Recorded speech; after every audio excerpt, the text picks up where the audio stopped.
You, you have a jawline that would make my mama proud. A nose that is so angular, and lips like a pink plump peach. This face is a work of art. I know you got plastic surgery, and I support you.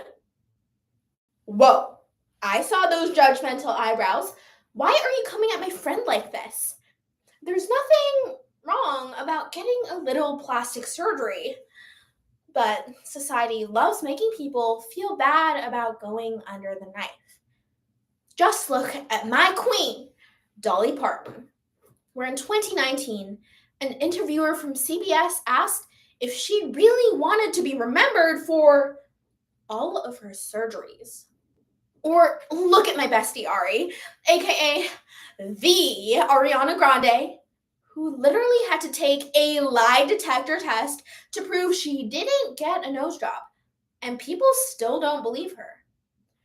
Despite Statista of February 20, 2024, reporting that 25% of Americans, the equivalent of 84 million people, have gone under the knife. The media continues to fixate on the extremely vain or the extremely extreme procedures. But as the American Academy for Plastic Surgery explains, this recklessly misrepresents plastic surgery as taboo, stigmatizing it for those whose lives are disrupted by a facet or physical feature they can't control. Beneath the bandages, the truth is, for many people around the world, plastic surgery is a form of survival. It's time we take a deep cut. First, let's put on our surgical gloves to analyze the original purpose of plastic surgery.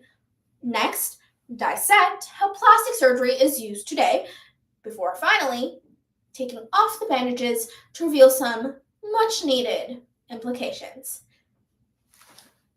Plastic surgery. It's hard not to associate it with artificiality when the word plastic is literally in the name.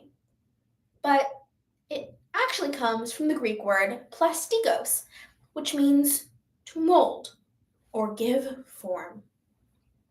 According to the National Board of Medicine, plastic surgery was actually invented in India all the way back in 600 BCE. Back then, adultery and theft got you an amputated nose. Thus, the need for a rhinoplasty became in high demand. Rhinoplasty, the term the ladies from the Real Housewives prefer to use instead of a nose job. An Indian surgeon named Shasthrata invented the Indian cheek flap, a skin grafting technique that used skin flaps from the cheek to replace lost nasal skin after nose amputation. Lady Sapernica was the first to receive the Indian cheek flap after she proposed to Princess Sita's husband. Messy. The graft did prevent infection, but it did not beautify her.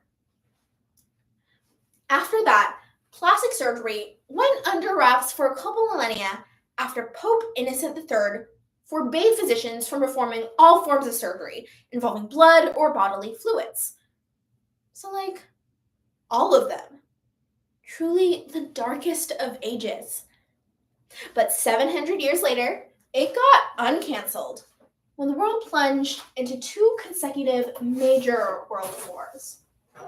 For the first time, we fought with industrial tanks, gas attacks, and heavy artillery, leaving millions of soldiers injured at a scale never before seen. So, as the National World War II Museum points out in 2023, doctors began experimenting with rebuilding entire limbs through prosthetics, creating wet porcelain masks, and injecting wax to reshape soldiers' chins. Plastic surgery served both to restore bodily function, but also as a way for disfigured soldiers to reclaim a sense of normalcy. However, for some people, plastic surgery also became a way to hide.